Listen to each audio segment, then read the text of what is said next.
लियारी की एक पुरानी रेजिडेंशियल बिल्डिंग में लोगों को ज़लज़ले जैसे झटके महसूस होते हैं, पर वहाँ के ज़्यादातर रेजिडेंट समझ जाते हैं कि आखिर इन झटकों की असल वजह क्या है। उसी डर से काफ़ी हद तक लोग अपने घरों को छोड़कर वहाँ से चले जाते हैं और फिर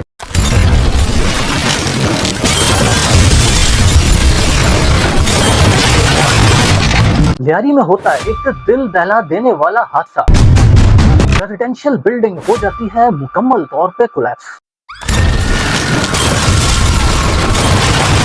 कितने ही लोग मारे जाते हैं और कितने ही होते हैं बेघर।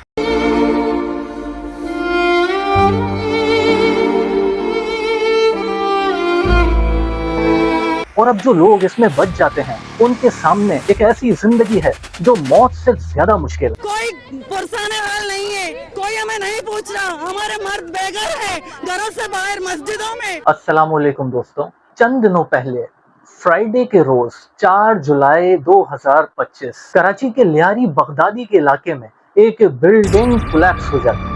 रेस्क्यू टीम ऑपरेशन शुरू करती है, मलबा उठाती है, लोगों को मलबे से निकालती है। टोटल 27 लोग इसमें मारे जाते हैं और जबकि 11 जख्मी पाए जाते हैं। 3 दिन तक रेस्क्यू टीम का ऑपरेशन चलता है और 3 दिन के बाद यानी 6 जुलाई को ये ऑपरेशन खत्म कर दिया जाता है। अब इस बिल्डिंग की सूरत हाल की बात करें तो इस बिल्डिंग को ऑफिशियली 3 फ्लोर तक बनाने की इजाजत थी, लेकिन इसको 5 फ्लोर तक बनाया गया, जो कि ऑफ कोर्स अनऑफिशियल था। और ये एक 40 साल पुरानी बिल्डिंग थी जो काफी खस्ता हालत में थी। बताया जाता है कि इसको एजेक्टमेंट का नोटिस भी दिया गया था, फौरी तौर पे इसको डिमोलिश होना चाहिए था, पर ऐसा कुछ भी नहीं होता है, जिसके नतीजे में ये बिल्डिंग खुद ही कोलैप्स हो जाती है और इतनी जाने जाती है। ओवरऑल जिस वक्त ये बिल्डिंग कोलैप्स हुई उस वक्त इस बिल्डिंग में 100 के करीब लोग मौजूद थे। लियारी में ये एक ही बिल्डिंग नहीं है, इसके अलावा भी वहाँ पे काफी सारी बिल्डिंग हैं जो कि खस्ता हालत में है। इस बिल्डिंग के कोलैप्स होने से इसके अहाते में 3 बिल्डिंग को भी नुकसान पहुंचा। उसके बाद सिंध गवर्नमेंट ने उन तीनों बिल्डिंग्स को फौरी तौर पे खाली कराया। उनमें से एक को तो डिमोलिश करना शुरू भी कर दिया गया है। कराची में तकरीबन 588 बिल्डिंग्स हैं जिनको एज अ डेंजरस बिल्डिंग करार दिया गया है। इसका मतलब उनको डिमोलिश करने की जरूरत है, पर उनमें से किसी को भी अभी तक डिमोलिश नहीं किया गया है। ये कोई पहली बार नहीं था कि लियारी में एक बिल्डिंग गिरी। इससे पहले भी 2020 में लियारी के इलाके न्यू आबाद में एक बिल्डिंग गिरी थी कि जिसमें 20 लोग मारे गए थे। इस हादसे में जो लोग मरे इससे ज्यादा तो तकलीफदेह कोई बात ही नहीं है, लेकिन जो लोग इस हादसे में बच गए उनके सामने तो और भी ज्यादा तकलीफदेह जिंदगी उनका इस्तकबाल कर रही है। ना उनके पास अब घर है, ना पैसे हैं कि वो कुछ खा सकें, ना ही पहनने को कपड़े हैं। वो लोग तो रोड पे सो रहे हैं। अगर ये बिल्डिंग वर्टिकल गिरती तो शायद कम जाने जाती, क्योंकि वर्टिकल गिरने में जो मलबा है वो लोगों पे कम गिरता है।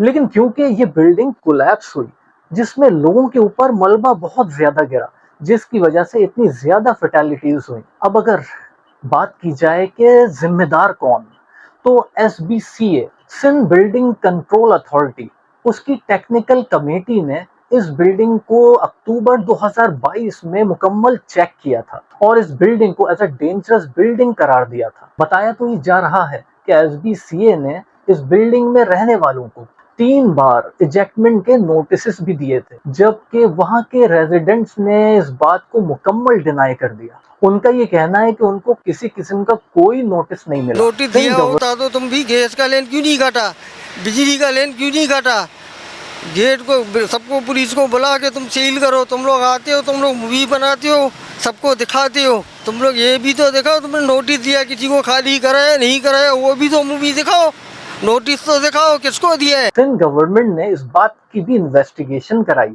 कि ये नोटिस क्या सही डिस्प्ले किए गए, मतलब एक तो ये रेजिडेंट्स को पहुंचे या नहीं, और दूसरा ये बिल्डिंग्स की दीवारों पे प्रॉपर्ली पेस्ट किए गए ताकि वहां से गुजरने वाले लोग इस नोटिस को पढ़ सकें।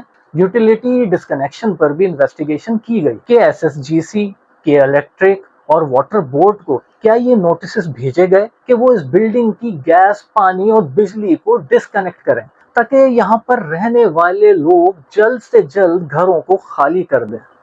लेकिन यहाँ पे एक बहुत ही अहम सवाल कि यहाँ पे अगर रहने वालों की सिचुएशन देखी जाए, वो 40 साल पुरानी खस्ता बिल्डिंग में रह रहे थे, उनको इस बात का भी आइडिया था कि ये खस्ता है, फिर भी वो वहीं रह रहे थे, तो यकीनन उनके पास इतने रिसोर्सेस नहीं थे कि वो अपने लिए कोई नया घर ले सके और इसको छोड़ के वहां शिफ्ट हो सके, जबकि उनसे कहा जा रहा है कि घरों को खाली कर दिया जाए। दूसरी तरफ उनको रहने की कोई जगह भी नहीं दी जा रही। ऐसे में वो लोग जाएं तो कहाँ जाएं?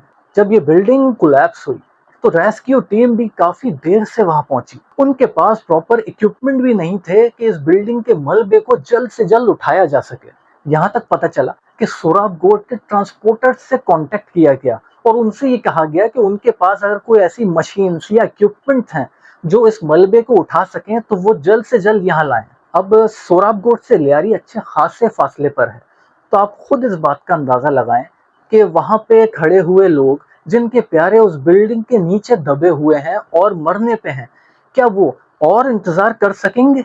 तो उन लोगों ने खुद से ही मलबे को उठाना शुरू कर दिया। बहरहाल अपनी वीडियो को मैं एंड करते हुए मैं एक बात आपसे और शेयर करना चाहूंगा। आप लोग इमेजिन करें उन लोगों की बेबसी, उन लोगों की हालत क्या होगी जो लोग वहां पे खड़े हुए थे और उनकी फैमिलीज उस मलबे के नीचे दबी हुई थी और मदद पुकार रही थी। उनकी आवाज उन्हें पहले जोर से आ रही थी, फिर कम होती चली गई और आखिर में बिल्कुल खामोशी छा गई। तो ऐसे में उन लोगों पे क्या गुजरी होगी?